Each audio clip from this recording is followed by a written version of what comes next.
Hello, welcome to another episode of Inside the Birds TV with Adam Caplan and Geoff Mosher, presented, of course, by DraftKings Sportsbook, America's top-rated sportsbook app. This is a special edition Ask ITB. We haven't done one in quite a while. Normally, we like to live stream them. We thought with the holiday weekend, a lot of people are busy, traveling, or trying to get some last-second work in. So we've done just a recorded show here where we've taken questions from our Facebook community group, from our Apple 5-star reviews, and some other platforms. And Adam and I will answer your questions for the next 25, 30 minutes or so. So, Adam, I know you've compiled the questions, and you said to me that there are some really good questions. So I'm kind of excited about that. Now, we just to put it out there, we're not going to talk draft. Just like during free agency, we don't take draft questions either, because there's a time and place to talk draft, and that's around the draft. We still got 6 games here left in the regular season, perhaps more if the Eagles make the playoffs. So we're going to really address what's going on with the Philadelphia Eagles. So I will. And we'll address needs. I mean, we'll address needs what the needs are, but we're not, like Geoff said, we're not going to address like rankings of where's this guy going to go, or is this guy going to be a first round pick? We don't really know. Sure. It's like people ask about the pick quarterback. I know teams are mixed on him, but we don't have a feel for it. It's too early. I mean, we're only in November. Correct. All right. So with that being said, I will let you start it off, Adam. What's our first question? All right. So these are all from our Facebook board. We got I put 2 posts up, so we got a bunch on a Wednesday morning. But Ben Gold asked, and this is an ongoing question. We've all had this, and we'll try to address it. What's going on with Gainwell? Do you guys see a lesser role for Rager going forward? Well, Rager couldn't have a lesser role than he has now in the offense. Lesser role. Jeez, yeah. Yeah. Ben. Or maybe you meant a greater role. I don't know. But so let's address Gainwell. Okay. I know he missed a block a couple weeks ago, but his role's been basically sporadic. He hasn't really had a role since earlier in the season. It is odd, though, every once in a while have a goal line carry, and he has scored in the goal line role, but we're expecting a heavy role in the passing game. We have not seen that. Ben answered. It's a great question. I would love when Sirianni and Steichen have their media availability for someone to ask him, why is Gainwell not being used in the passing game? I get that their volume is down by somewhere 10 to 12 attempts per game. Well, there's a reason for it. They're running the hell out of it very well. But when they pass it, why not checkdowns? Why not those angle routes, those little Texas routes, as they say? Line up the X position like Ryan Silverfield, his head coach of Memphis, told us. Mm-hmm. We're expecting to see Sanders and Gainwell. In fact, that's what Silverfield told us on ITB TV. We haven't seen that really. So I don't know. It's a great question. It's probably it would be one of my top 10 questions of the season. Why is Gainwell, who they love, we know this, they made it clear how much they loved him, and he's not getting the ball. He's not getting the ball. I think when you look at the hierarchy of running backs, to me it makes sense as far as running the football. You've got Miles Sanders back now, and we'll see what happens with Jordan Howard, if he can play or not with the knee. And then, of course, you've got Boston Scott. I mean, nobody was really running the ball much in the first 7 weeks anyway. There was Miles, and then Kenneth Gainwell was here and there, and Boston Scott was on the shelf. They've clearly found a different philosophy now, as opposed to the first 6 or 7 weeks. They're not trying to be a heavy throwing team. They're trying to be a heavy running team. And so they've got the best personnel to run the ball, and that's Miles, Jordan, when healthy, and Boston Scott. I think Kenny Gainwell, I liked the kind of, remember, I brought this up in a recent podcast. He's a rookie.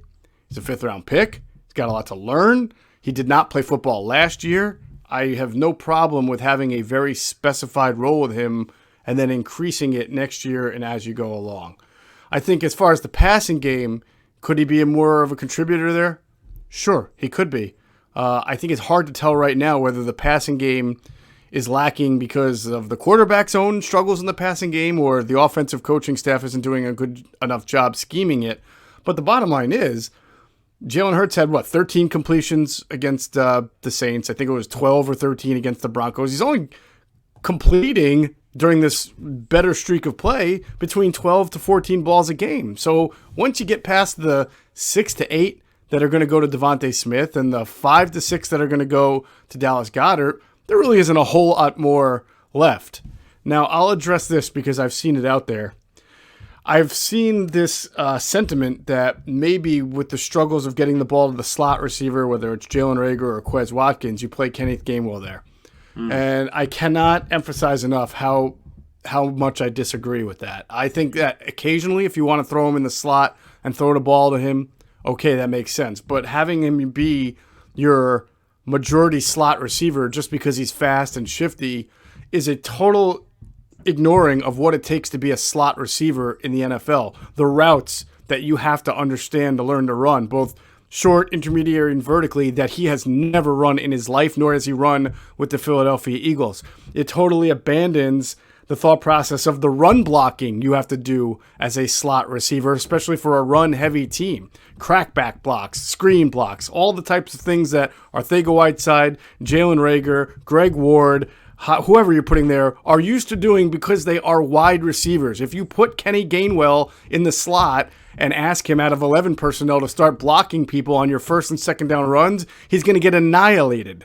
So it's a real easy thing to say, oh, just put him in the slot and watch your offense, sparkle. No, you're completely discounting what it takes to be a slot wide receiver in this league full time, or even 60, 70% of the time when you say put a rookie running back in there and have him do it. So does he need to be, could he be more involved? Yes. Is the idea to throw him out there as your slot receiver? Hell no. Okay. That's what I say about that. I agree with you. Yeah, I agree with you. And plus, he was inactive last week. Now that Howard is not expected to play this week, he almost certainly will be active. The only question is, do they have Huntley? Do they feel they need to have a fourth back active? I doubt it, but we shall see. Another good one. This is an interesting question. This is more of a philosophical league question. From Armando Peraza, are the NFL defenses equipped to stop Eagles' running game since the focus of defense has been stopping the past a couple of years? Well, it all obviously depends on the opponent and what kind of size they have and personnel and so forth, what their scheme is. But for instance, now here we'll move this forward for the Giant game. They weren't great against the Bucs, but the Bucs, because I don't know what's going on with James Bradbury. He's had a very bad year, like really struggled. Like he was elite last year. His coverage numbers are not good. They're below average, which is almost hard to believe. Don't have an answer for it. But sometimes you just get sucked into the losing. Like Darius Slay last year did not have a great year, and the people thought he was losing it. He was on a bad team. Yeah. Sometimes that happens, yeah. Oh, with Detroit especially. You are right, though, Armando, in your question. Most teams now are playing to stop the pass. You're not going to, like the days of drafting like a nose tackle in the first round because he's great stopping the run. You just don't do that.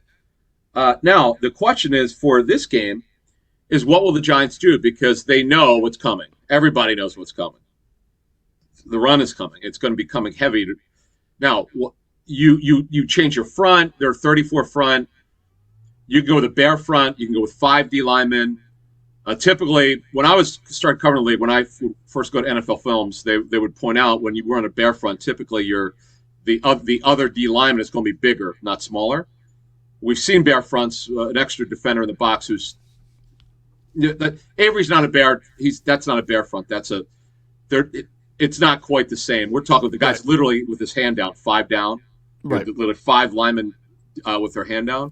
Right. But you would have to. It's going to be interesting. They're going to have to. Teams are going to have to adjust now. They're going to have to play a heavier box. As we said Monday, you can still run against a heavier box. It's just how you deploy your linemen and how you have your run scheme on a particular play. If they're loading 8 in the box, okay. If the left side if they see pre-snap how they're lining it up, and you see it's lighter on the left side, that's where you're going to run it. You're going to have your blocks to the left. It's just a matter of how you do it. But it's a good question. I'm fascinated to see what teams do because we haven't seen anyone stop this run game yet. And the Giants are next up.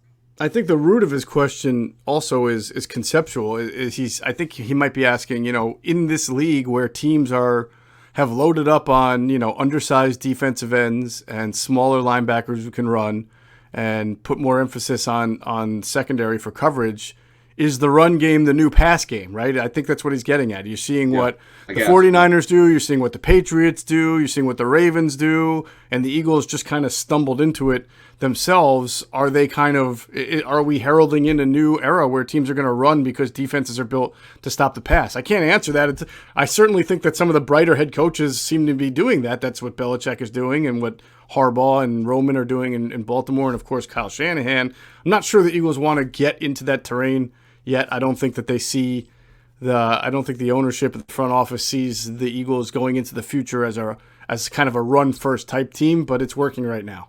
And maybe they are capitalizing on the fact that you're seeing smaller defensive fronts in the NFL. Right. And when you look at the situation the Eagles are going through right now, assuming they stay with the run, you're going against teams that are like the Washington, who they'll play. Well, they play the Jets. The Jets are too small in the front seven. Washington would be bigger, but they're down their 2 DNs right now who are on injured reserve, one for the season, Chase Young. But overall, the league believes in stopping the pass. I remember Bill Polian coming. I think he actually came on our show last year. The Hall of Fame general manager. The year that they won the Super Bowl, the run defense was horrendous for 3 months or 4 months. What Bill said is Tony Dungy said, we're going to do less. We're going to ask our guys to do less, not more to stop the run. We're going to give them less volume of our playbook. We're going to ask them to do less, and it actually worked out. But overall, Armando, it's a very good question. And honestly, teams are now they're going to try to stop the pass. That's why you see corners go higher and they have more value. Mm-hmm. All right, next one from Cody. I don't know how you pronounce it. Weitkamp or Whitecamp? Weitkkamp. What are our opinions of Mailata around the league? Is he finally getting recognition by teams and coaches around the league? Yes, he is. Every once in a while, a lot of guys I talk to call him the rugby player because I don't think they're purposely trying to admit that they got it wrong. The Eagles, to this day, we know how they got it. They send him to that. There was a pro day. There was the regional pro day.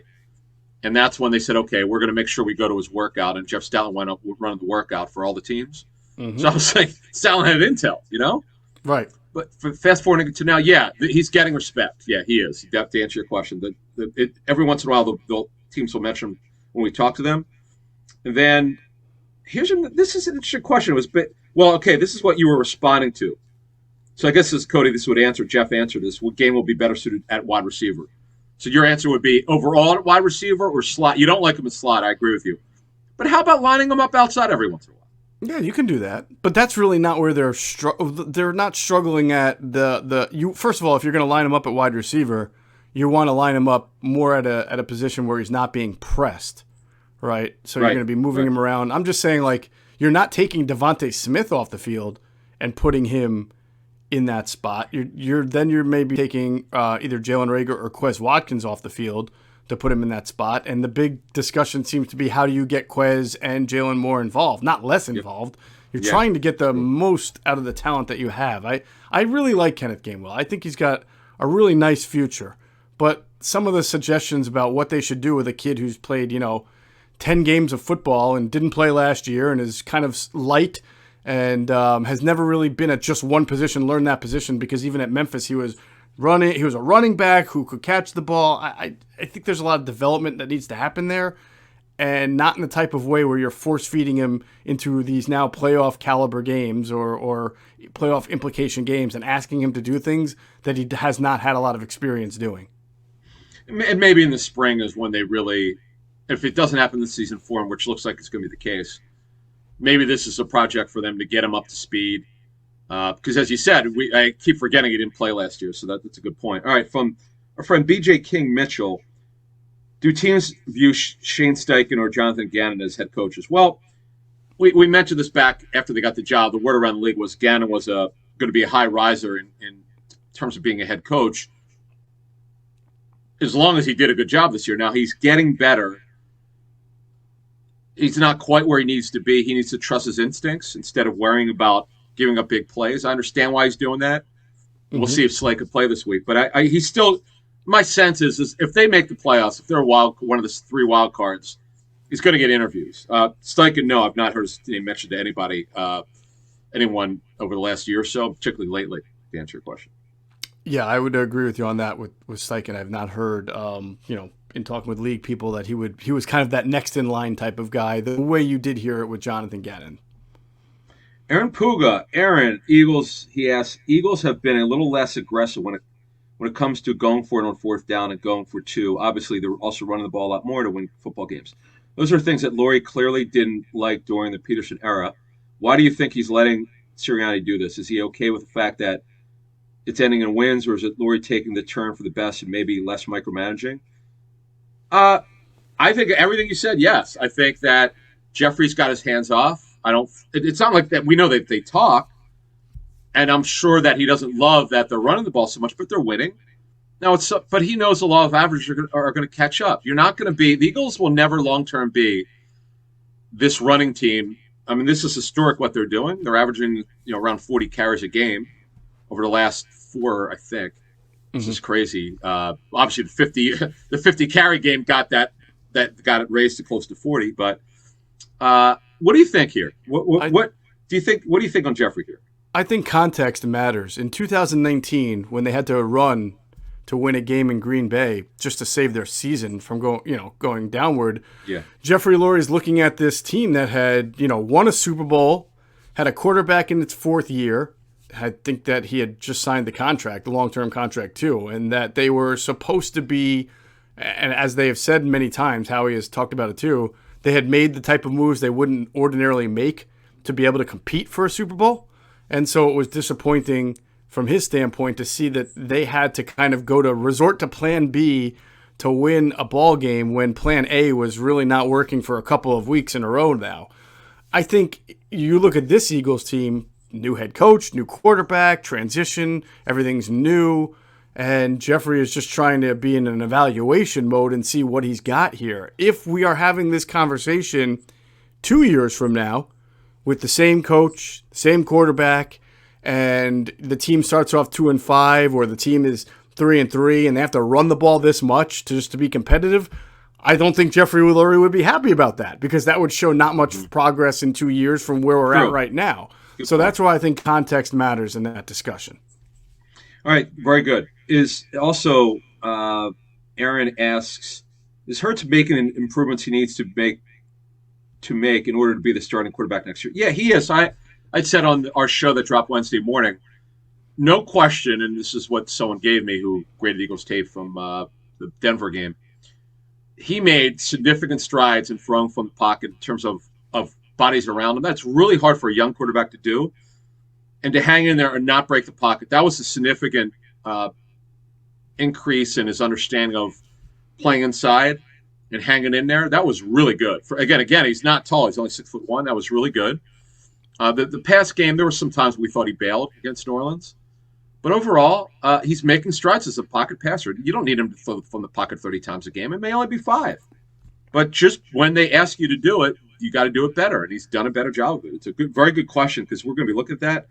Yep. And then I think Denver and Saints are where he's shown staying in the pocket as opposed to abandoning it. Now, the Saints kind of helped him out with a lot of 3-man rushes and mush rushes. They really didn't force the issue with him intentionally to keep him in the pocket because they were afraid of what he would do outside it. I thought he took a little bit of a step back against New Orleans as far as the timing and anticipation throws that he was great at against Denver. The one that Quez Watkins should have had, the one that Devontae Smith did have, even the going back the week before, staying in the pocket against the Chargers and hitting Devontae Smith on that crosser for a touchdown. Those were good throws, and they not only was it staying in the pocket, but it was timed well and good anticipation. Against the Saints, there were a couple of throws he missed there that would have been ordinarily connected on if he had thrown with more timing and anticipation. But like we always say, we've got a lot more games left to play this year for him to continue to work on that. All right, and then the last part, or do you guys think Lurie still isn't satisfied with Hurts because the success of the offense seems to be from the run game and not the passing game? I don't think he's going to, based on what I know about him and what people who've worked with him have told me, I don't think he would micromanage this situation over time. Geoff said it very well. Like, if this is happening 2 years from now, I think he would get involved. I do. But I think he sees it, and he also knows enough about the quarterback position. He knows how much this is helping Hurts. That this run game has been so integral in Hurts' improvement as a passer. He's more comfortable. He doesn't feel the pressure of having to throw as much. This is what we lamented after that Niners game where the play call was atrocious. You got to let this guy mature. Let him now next year if he's the quarterback. You want to throw it 40 times? If he's handling it well, go for it. But asking this guy in the second game of the season, his first year as a full-time starter, to throw the ball 35 to 40 times a game, it's just not right. and you saw what happened against the Chargers, where I think it completely changed, is 9 of their first 11 plays were passes. Once he saw the inaccuracy, he pulled the air out of the football, and since then, that's been totally out of it. And with a selected passing game, and boys, Hurts done a lot better with it. All right, what do we got next? All right, this is interesting. From Croatia, Peter Busic, or Busic, I don't know how. Petar. I guess you pronounce it Peter. But anyway, Petar, from Croatia, Peter, or Petar. You'll let us know on Facebook. Was Drazen Petrovic from Croatia? What's that? I love Drazen Petrovic, the old New Jersey the basketball Dragon, player. the late great. Was he Croatian? I think he was. Yes, pretty certain of it. The Dragon, yeah. Do you know that for one season I was a partial Nets season ticket holder? I did not know that. Yeah, no. Believe it or not, that what happened was a kid who used to work for me many years ago when I worked at King of Prussia. I think we shared them. Okay. What year was this, by the way? I'm gonna say like mid '90s. So Drazen was that Drazen and Derek Coleman years? I believe so. Nice. I'd have to. I did the Baltimore Orioles one year with a evening plan when they first had their stadium, Boog's dugout, whatever, the Boog's barbecue. Sure, it was great. So Peter asks, a lot of defense transfers to two deep shell, and we saw offenses like Eagles last 5 games, and Patriots take advantage of that defense. So do you think that would? Well, here's the thing. Mac Jones is not throwing the ball downfield, whether you play cover 2 or not. He just doesn't have the arm strength, and watch for that when the weather gets really cold. But I get your point. So do you think that would be a new philosophy in the NFL offenses, like an all-day smash-mouth football? What would this mean for Jeffrey Lurie? Is he happy with this style of last couple of wins? It is funny, man. People think Jeffrey micromanages everything. What are your thoughts on all this? I think it's funny that 2 things: the Jeffrey Lurie, curiosity, and then also it's been such a long time that the Eagles fan has seen a running game like this. They're wondering if this is real. Is this the Eagles now? Is this what they're going to be doing? And they're excited about it. And I almost feel bad that people have gotten so excited about this impactful run game, and they're thinking it might be kind of redefining Eagles football going into the future.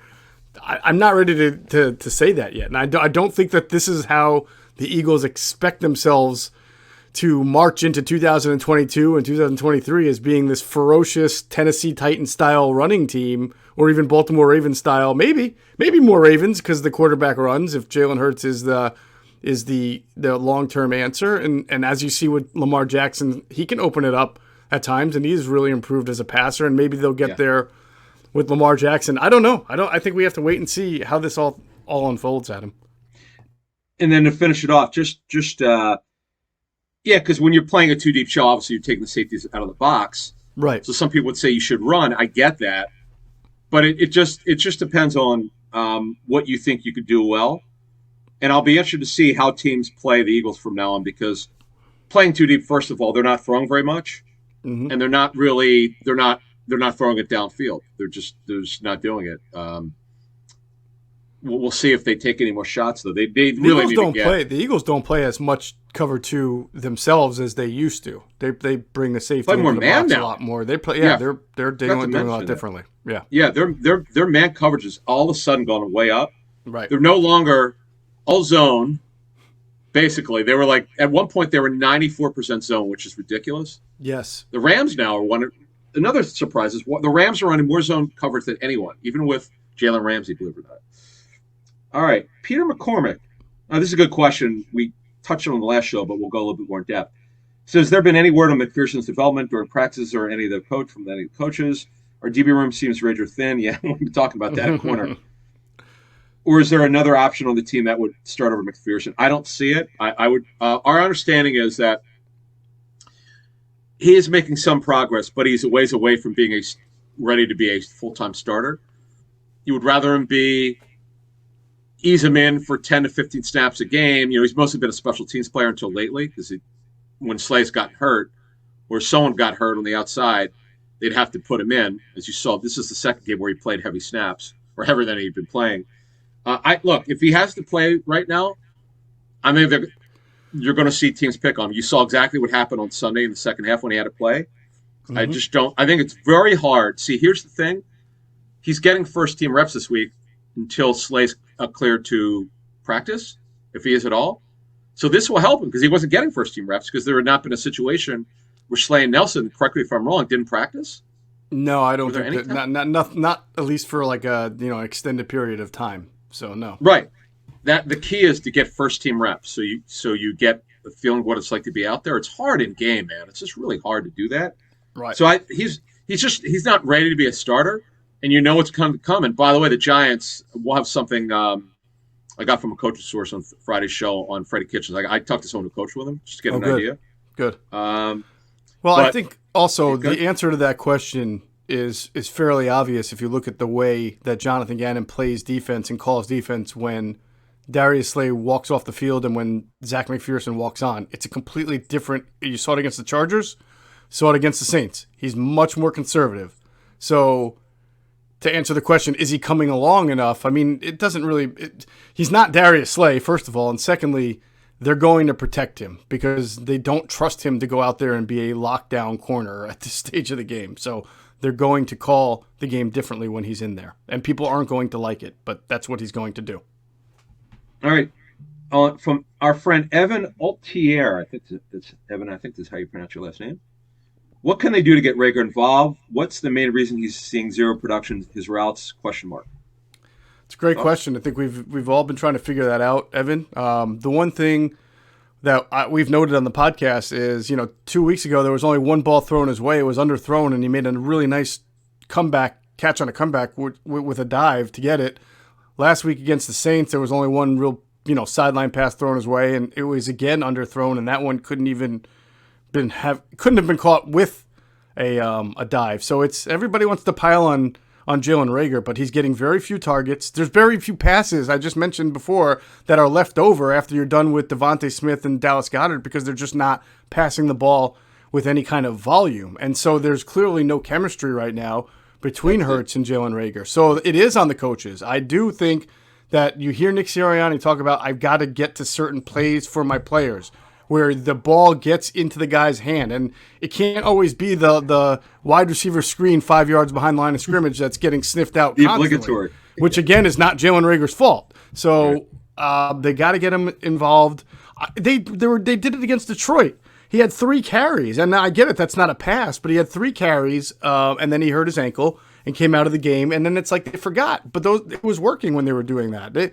They've got to, I think they also need to do a little bit more under center running and then work play action off of that and get some crossing routes going. They have to figure out the same way Shanahan gets the ball into Ayuk's hands, into Debo's hands, into other guys' hands, Trent Sherfield when he's out there. This coaching staff's got to do a better job of spreading those targets around. And also from Corey Shaw, he asks, has there been any talk about trying to use Reagor? This is an interesting question. Reagor, like Atlanta uses Debo. Atlanta uses Patterson, or the Niners use Debo because they use him as a running back. That's my point. Yeah, get him involved. Use him how about a Wildcat? You had, for goodness sake, Jordan Howard, a Wildcat. They had a penalty in it. That's a great question. Why don't they have Reagor in there, right? I completely agree. He's got a skill set. He was a first-round draft pick. It was, as far as you and I understood it, and we talked to a lot of people about it, Jalen Reagor was considered a late first, early 2 type of pick. Mm-hmm. This was not such a drastic overreach. I know everybody's mad about not getting Justin Jefferson, who was the 4th receiver taken, by the way. Yeah. It's not like he was the first receiver taken. But I know people are upset, but Jalen Reagor was not overdrafted by NFL standards. Like he would have probably been taken by the Vikings if the Eagles had taken Justin Jefferson, I imagine, just because the Vikings were also looking. They said Ayuk. Maybe they would have taken Ayuk. Okay, then maybe the Niners would have taken Reagor. Right. Yeah. Whatever. But he was a top 40 pick. We're pretty certain of it. My fear is that he will go somewhere and be a better receiver than he's here. And it may have to take that. I don't know. Maybe it's a chemistry thing with the quarterback. It's weird. There's no you said it right. That was my observation. There's no timing or there's no relationship on the field with these two. I don't understand it. Maybe it changes next year. Who knows if things are the same. From Matt Carraher, Carraher, Carraher. Matt asks, with Davion Taylor having knee surgery, yeah, he did. Singleton is going to have to start. Yep, his struggles. This should seem to be with execution missed tackles, not as much being out of position. Concern for the linebacker position, and what do you think Gannon will have to just work the scheme around that? There were some times, as I understand it, like when the linebackers were struggling, he would actually try to clean it up, and he might miss on a tackle, he might be late. His play was inconsistent. It wasn't bad. It wasn't enough to get benched. I just think that part of it is they want to get Davion Taylor on the field more, and you couldn't take Edwards out of the lineup. He was the one consistent player. So we're good. Look, they're going to have to go with him. Yeah, and I expect him to be better this time around. I mean, they're playing a different line scheme, and teams have tried to run the ball up the middle on them, which was difficult last year in Jim Schwartz's scheme, where you had defensive linemen constantly redirecting the running backs to the outsides, where Alex Singleton was much more of an impactful player because he's not a downhill linebacker, he's a side-to-side linebacker, which is not uncommon in the league. So it hurts a little bit, I guess. I don't know that Davion Taylor is a great downhill linebacker, but he's much more athletic than Alex Singleton. He's probably he's no doubt about it, their most athletic linebacker that they've got, but he does lack experience and he's not always in the right places. So I don't see there being a huge drop off from Davion Taylor to Alex Singleton. They just have to, work their scheme right, make sure the running backs aren't pounding them up the middle. I mean, 2 weeks ago against Denver, the Broncos ran the ball really well up the middle, even with Davion Taylor in there. It just so happened that Melvin Gordon fumbled on a big play on a 4th and 1, but I think both. Yeah, and Javonte Williams had a touchdown called back on a holding. But if you go look at the numbers from Javonte Williams and Melvin Gordon, they were pretty good. Mm-hmm. And then a couple more. Okay, Jason Keller, if you're listening, we answered the rigor question. Mm-hmm. So we will skip yours because it's pretty much what everyone else asked. Cody Whitecamp also asked about why Quez disappeared. Yeah, you know what? Do you have an opinion on this? I've thrown my hands up. I don't understand. In fact, last week and I know they didn't throw the ball a lot, and I'd have to ask someone to see if they knew. The Saints are arguably the worst team in the National Football League against slot receivers. So did they? I'd have to ask if they lined up Watkins in the slot. Someone needed to make a big play in the slot last week. They didn't. Right. I don't know. Why do you think Quez has disappeared? Again, I think when your quarterback's averaging 12 to 14 completions a game, and your top two guys, Smith and Goddard, get about, 8 to 9 of those 12, and then you throw a few screens in there, which they've been doing a little more lately. There's not a lot of passes left over for everybody else. But I mean, I also think the chemistry is just it's not there. And usually your slot receiver, usually your Zeke, I mean, those are progression reads, and we've talked about Jalen Hurts and going through his progressions. Right now, Smith is one usually, or Goddard's one, and the other one's two. So getting to that third read is not a strength, and because you have a quarterback who can pull the ball when the first two aren't there and make a lot of great running plays, which he's doing. I think that also factors into it. I tell you this, my answer is not taking Quez Watkins and Jalen Reagor off the field. I know that that's been a big talking point. Get these guys off, get Greg Ward in, get John Hightower in. Yeah. You're just rearranging the furniture on the Titanic, so to speak. Not that the ship is sinking, but my point is you're not fixing a problem. You're just putting other people in there to continue what's perceived to be a problem. You drafted Reagor in the first round for a reason. You held on to Watkins and have been playing him all year long for a reason.